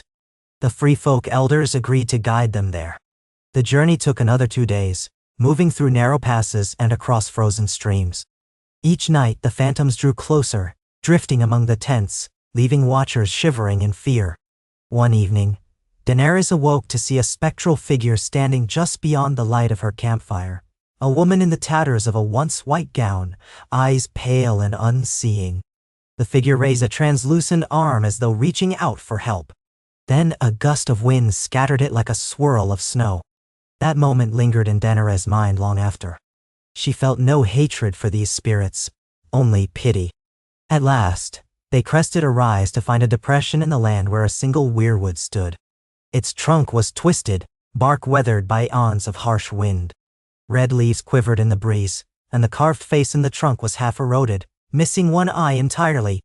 A ring of stones surrounded the tree, arranged in a pattern that Tormund claimed predated the first men. The place felt old, a hush of reverence settling over the travelers as they dismounted and approached. Jon drew a dragonglass blade, not to attack but to mark runes upon the roots, following instructions Bran had given.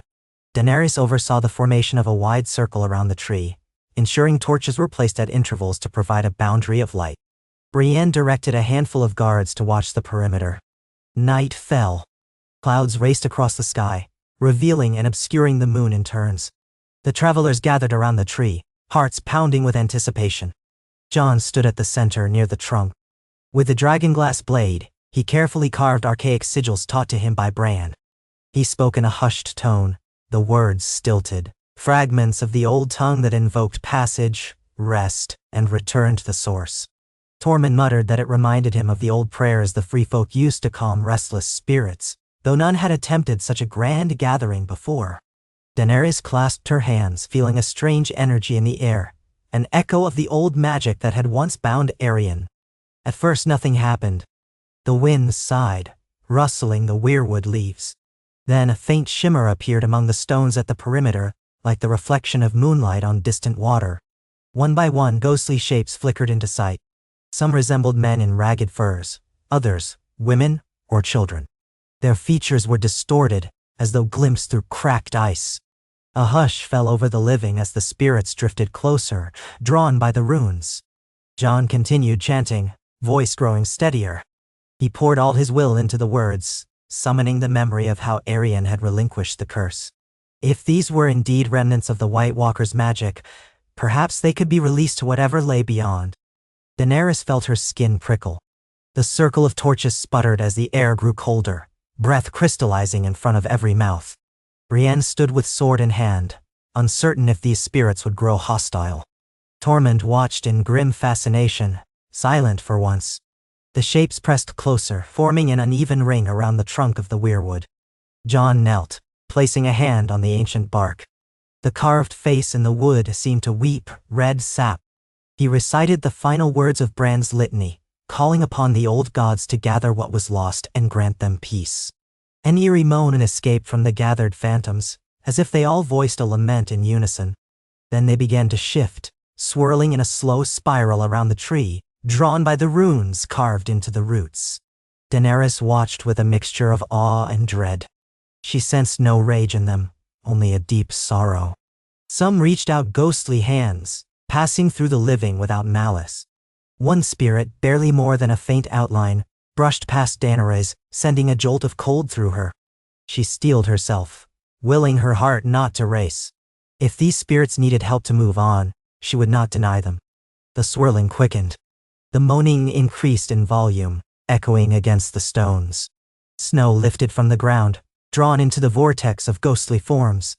Jon's chanting reached a crescendo. Then, in an abrupt flash of pale light, less searing than dragonfire, more akin to moonlight reflected on ice, the spirits vanished. The air fell still. Snow drifted down in gentle flakes. For a long moment, no one dared move or speak, ears ringing with the memory of that otherworldly moan. Then, Tormund let out a breath. Brienne lowered her sword. Daenerys pressed a hand to her racing heart, feeling relief and sorrow mingle in an almost painful knot. Jon, still on his knees beside the weirwood, exhaled slowly, the final syllables leaving his lips in a rasp. They waited, tense, expecting more shapes to materialize or some backlash of magic. Nothing came. After a few minutes, Tormund's men scouted around the perimeter, confirming there were no more spirits skulking in the shadows. It seemed the ritual had worked, at least here. Whether it had freed every restless soul in the north was uncertain, but a tangible weight lifted from the land around the circle.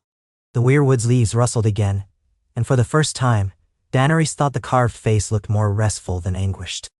Over the following week, the travelers retraced their route to the free folk settlement, then to others in the region. Everywhere they went, they shared news of the ritual and taught local elders how to perform smaller versions of it, using weirwood tokens carried south from that ancient grove. In each place, the reports of ghostly sightings lessened, and the terrified hush that had gripped the communities eased. The group spent nearly a month in the far north, ensuring as best they could that these lost souls were guided onward. No one was entirely certain what realm awaited them, but it was not the living world. In the end, Tormund expressed relief that these phantoms had not formed another army. They were lost, now they're free. Good riddance, he growled, though his voice betrayed an undercurrent of compassion. When Jon and Daenerys finally returned to Winterfell, it was to a subdued yet heartfelt welcome. Sansa embraced them both in relief, having spent countless nights fearing the worst. Bran met them in the Godswood, his expression calm, but with a flicker of admiration in his eyes. He said quietly, "The land needed closure, now it has it." That evening, a feast was held in the Great Hall, not a riotous celebration but a quiet gathering of those grateful to see another threat laid to rest before it grew into something unmanageable. The story of how they had channeled the old magic through the weirwood grove spread among the north, adding to the growing tapestry of legends surrounding the Targaryen Stark monarchy. In the months that followed, a new sense of security settled over the north. No more reports of frost phantoms came from beyond the wall. A few watchers in the Night's Watch claimed they saw pale shapes on the horizon from time to time, but they never drew close. Many believed these sightings to be illusions caused by drifting snow and moonlight. Others maintained that the spirits had been truly put to rest, and what remained were only the shadows of memory. Either way, the land grew quieter. The free folk continued to settle into more stable communities, forging new relationships with the Night's Watch, who patrolled less out of distrust and more in the spirit of cooperation. Meanwhile, across Westeros, life marched forward. The children of Jon and Daenerys matured, taking on roles that extended their family's influence throughout the realm. Rhaegar grew fascinated with the Citadel, spending time among the maesters to deepen his learning. Eddard often ventured north with Sansa, studying the intricacies of northern governance. Lyanna apprenticed under Brienne's wing, honing her martial skills and sense of honor. Each child shaped their destiny according to their talents, rather than the burdens of prophecy, for the specter of the White Walkers had been laid to rest, and no new cataclysm loomed on the horizon. Seasons turned. New alliances were formed through marriage and trade. The Crown financed the rebuilding of roads and ports, expanding commerce between the Stormlands, the Westerlands, and Dorne. King's Landing itself underwent a slow renaissance, the Red Keep patched up and given a more open design. Many knights and ladies flourished in tournaments that for once were not preludes to war. The populace called this era the Long Peace.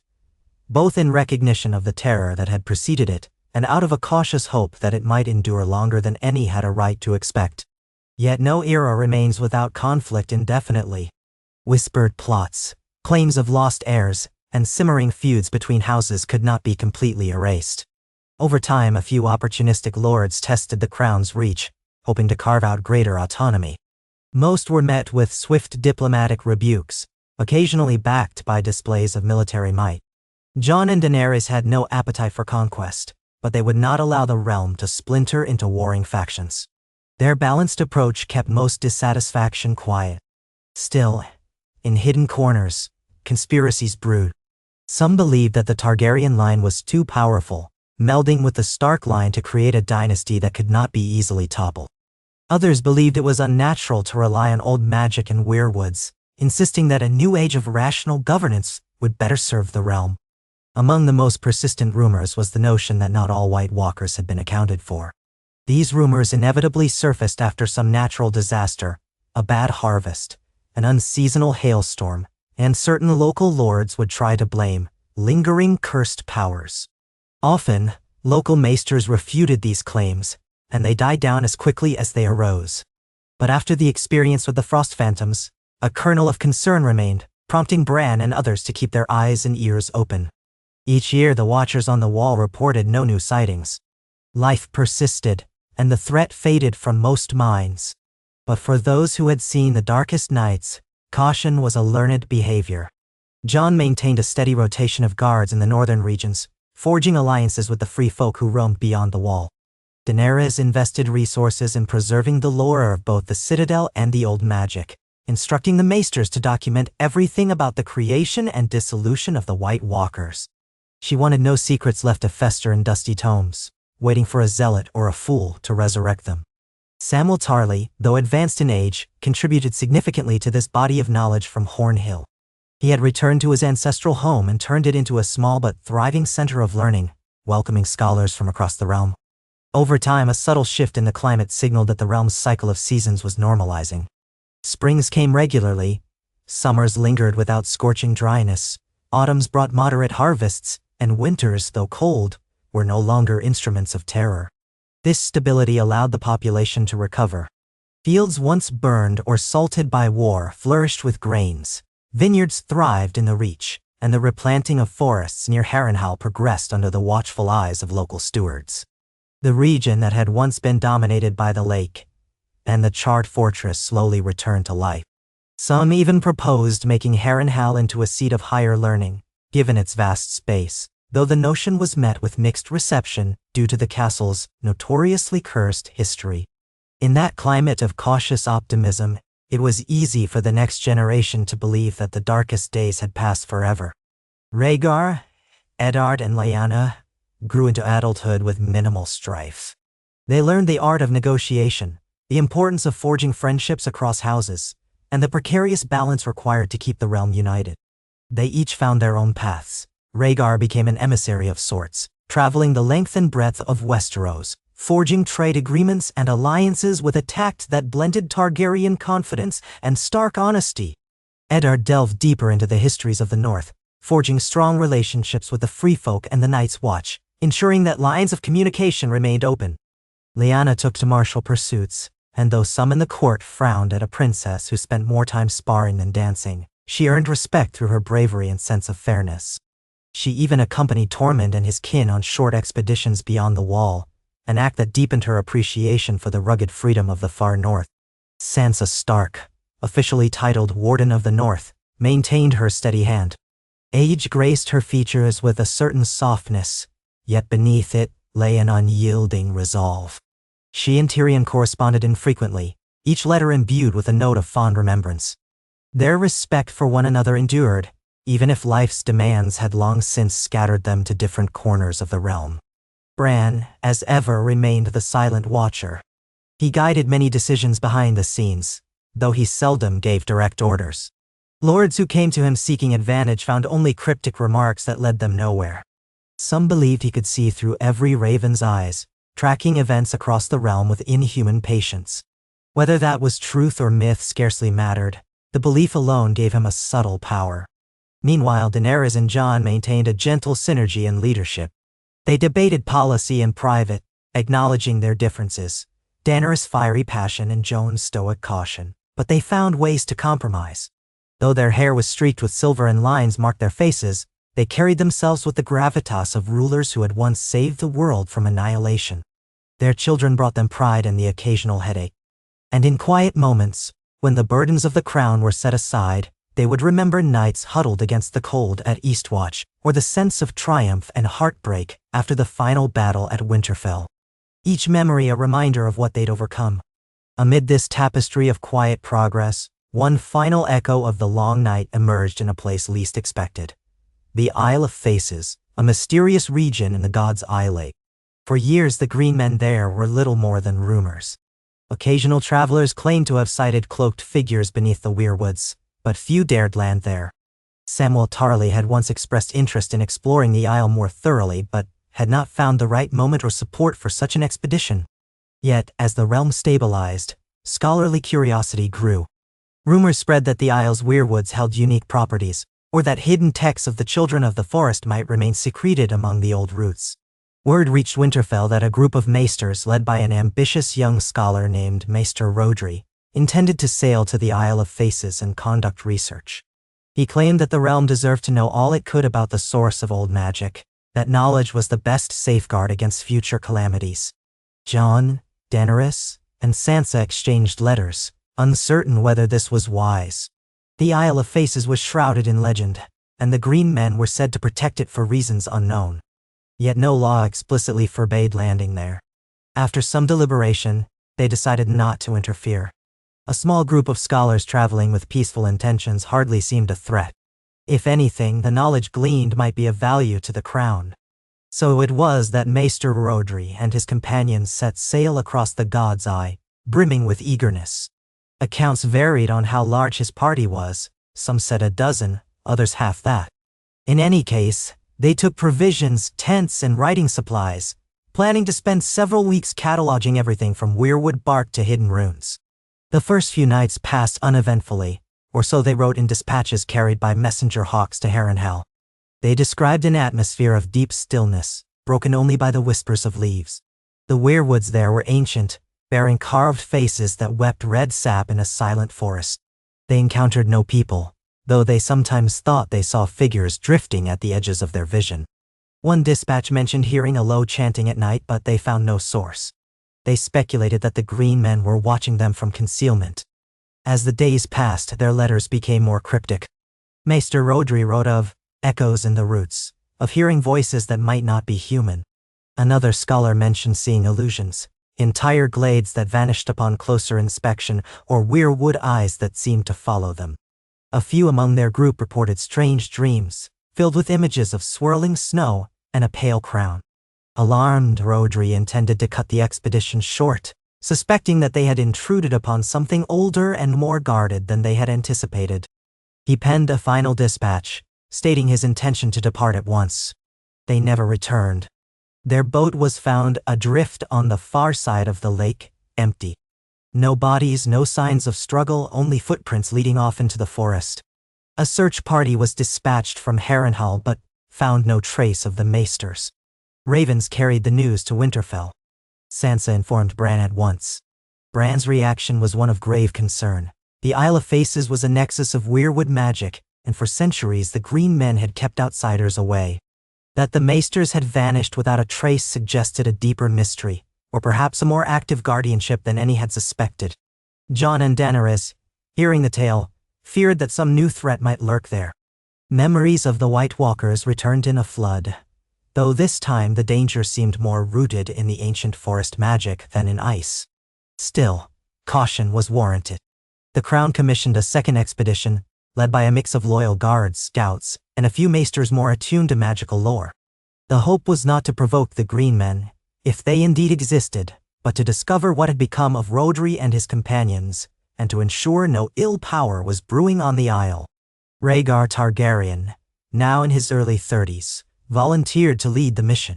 He had grown into a capable diplomat, someone who could navigate unknown situations with both caution and curiosity.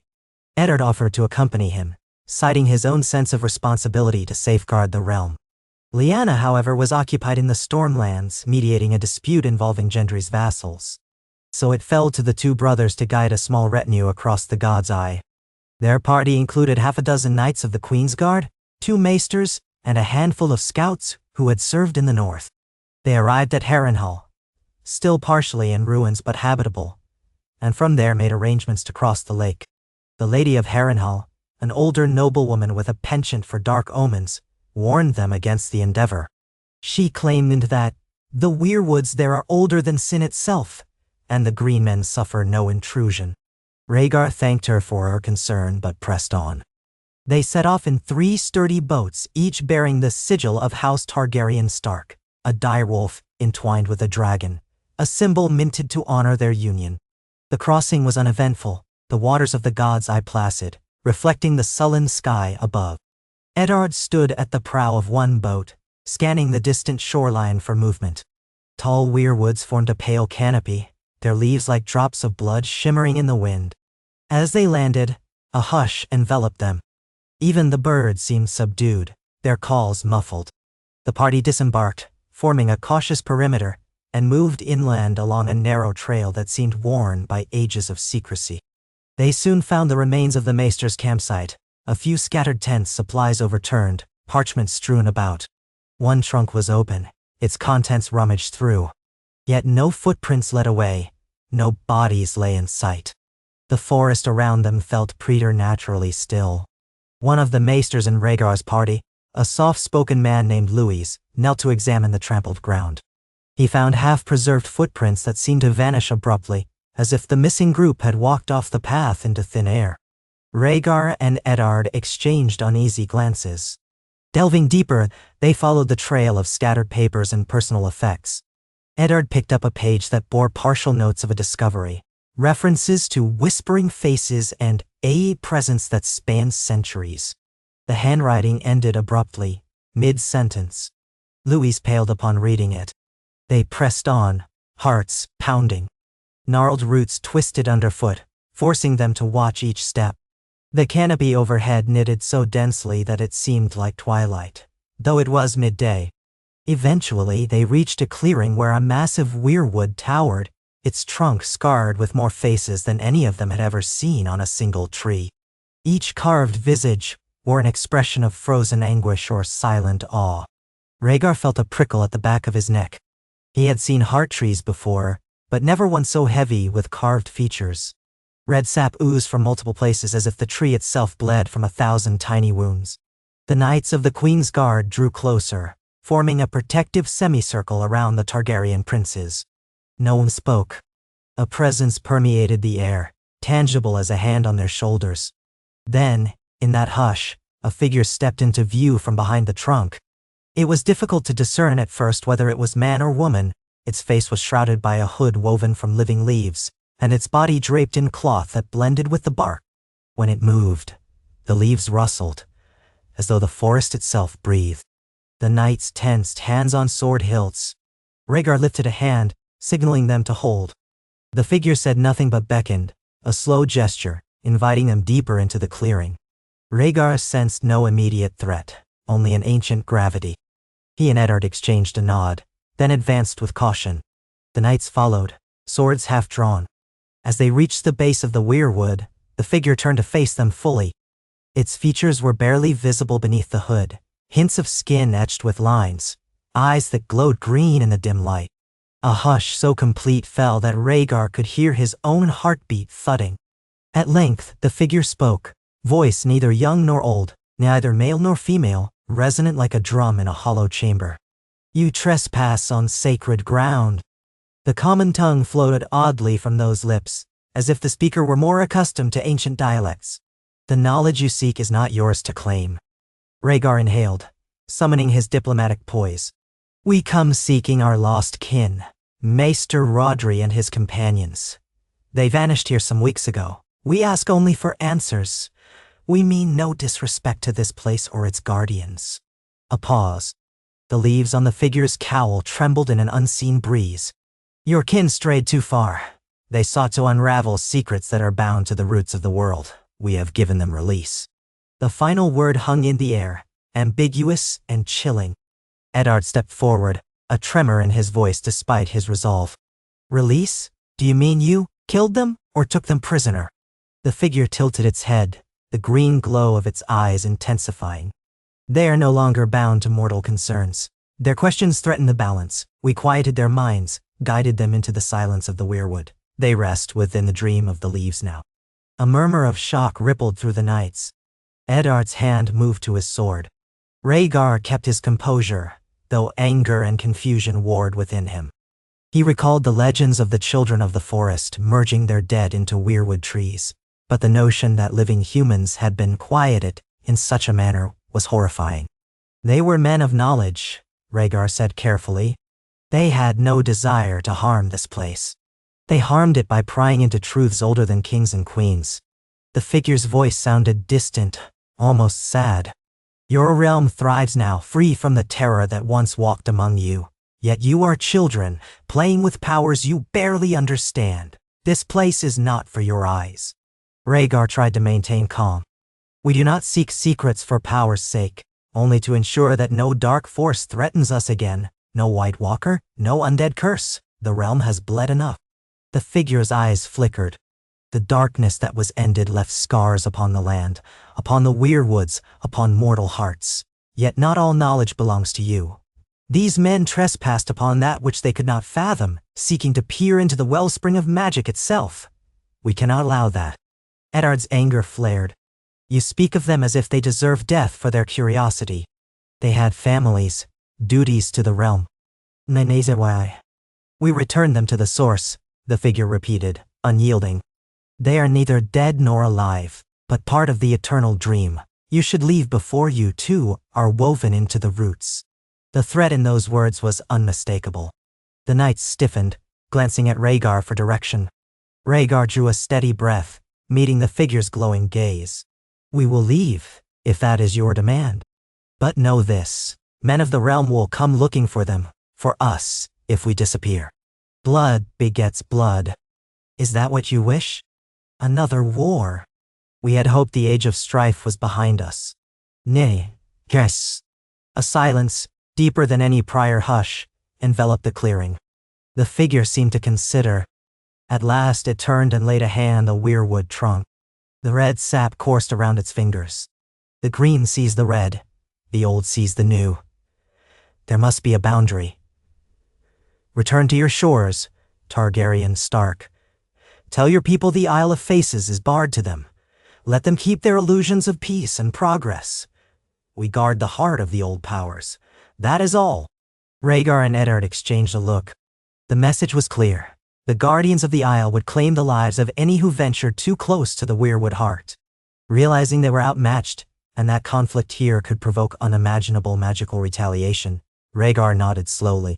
We will go, but we cannot promise others will not come. The figure inclined its head, as if acknowledging a sad truth. Then they will find only silence.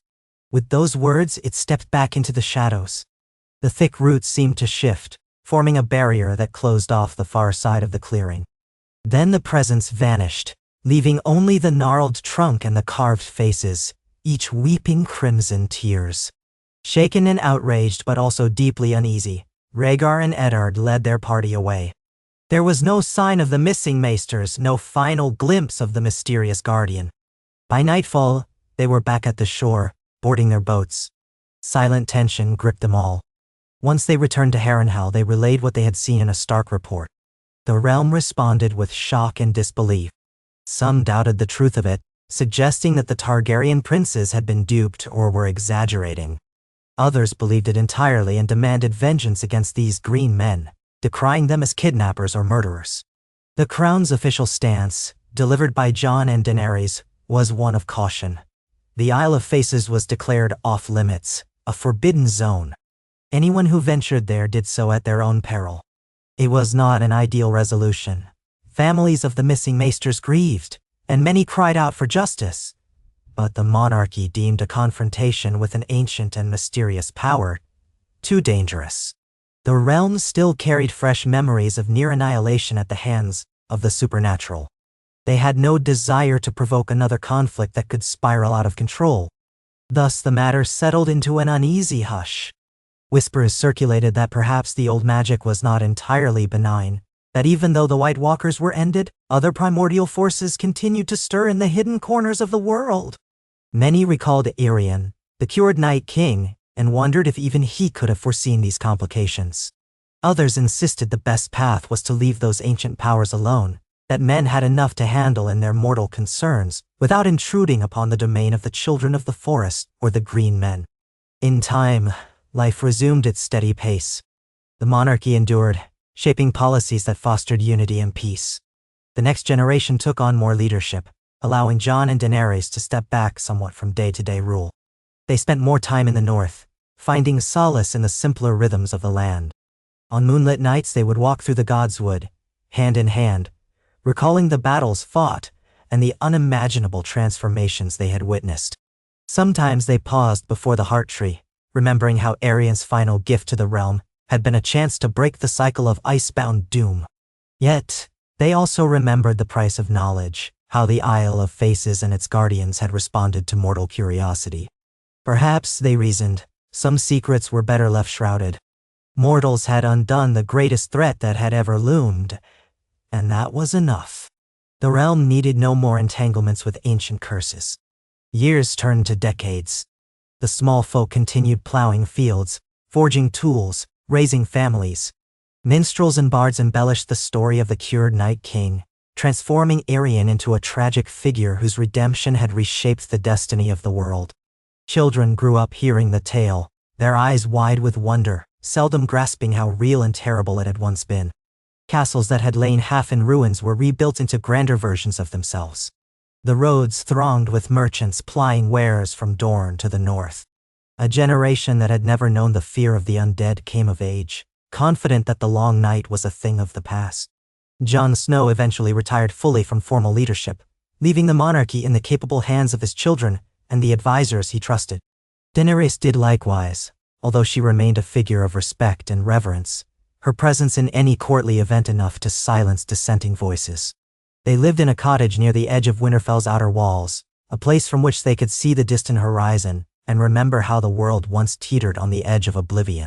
They watched their grandchildren play in the courtyard, free from the burdens that had once shaped their own youths. Sansa Stark continued to rule the North as Lady of Winterfell until the very end of her days, her hair turning silver as the winters passed and the summers returned. She outlived many a lord and lady, her final resting place in the crypts beneath Winterfell. Bran Stark, the three-eyed raven, remained an enigmatic presence, quietly guiding events when he deemed it necessary, though he grew ever more remote, as if the threads of time held him tighter than mortal concerns. Some said he slipped into a dream one night beneath the Heart Tree and never woke, his body merging with the roots, his spirit soared with the ravens. And so, as that generation faded, the realm they had forged endured, shaped by their choices and sacrifices. Yet certain truths lingered in the weirwoods, in the cryptic guardians of the Isle of Faces, and in the silent wonders that mortals dared not unveil. The greatest threat, an eternal winter, had been quelled by a man who once wore the mantle of the Night King, only to shed it at the last. His grave in the Godswood at Winterfell remained unmarked, except for a single stone with his reclaimed name, Arion. Over the decades, moss crept across the inscription, softening its edges. Some pilgrims came, leaving small tokens of gratitude or curiosity, quietly pondering the paradox of a being who had been both the world's doom and its salvation. In the end, it was not a final battle or a cataclysm that defined the world after the Night King's curse was lifted, but the living day by day, forging alliances, raising children, coping with the seasons, and abiding by a fragile respect for forces beyond their ken. Peace settled not with the clang of swords but with the gentle turning of seasons that no longer threatened annihilation. Wariness remained, for no mortal realm can exist without conflict or fear, but they never again saw the dead rise en masse to march on the living. And that alone was enough to call it a victory. Near the end of their days, Jon and Daenerys took one last journey together into the Godswood. The branches swayed, and the leaves shimmered in a late summer breeze. The heart tree's face regarded them with its ancient, inscrutable expression. They remembered how once it had witnessed the greatest battle of their age. Now, in the hush of approaching twilight, it stood watch over the slow passing of heroes into legend. Jon placed a hand on the trunk, feeling the texture of old bark. Daenerys leaned against him, eyes half closed, breathing the scent of leaves and earth. No words were spoken, for none were needed. They both felt the unspoken gratitude for every fleeting breath, for every dawn that brought fresh warmth, for every child who could run free in a land unshadowed by death. The curse was broken, and though they knew the future held mysteries yet untold, some perhaps as ancient as the forests themselves, they had shaped a world where hope could thrive, where men and women could face the unknown with courage and compassion. They had learned that even in the darkest winter, the seed of spring endured, waiting for its moment to bloom. Thus ended the tale that began with a cure no one expected, for a being who was once the greatest threat the world had known. The realm passed on, generation after generation, each telling the story in their own way. And somewhere beyond mortal sight, beneath the roots of weirwoods and in the songs of ravens, the echoes of that redemption lingered, a promise that even the bleakest curse could be broken, if only one soul was brave enough to renounce its power and choose a different path.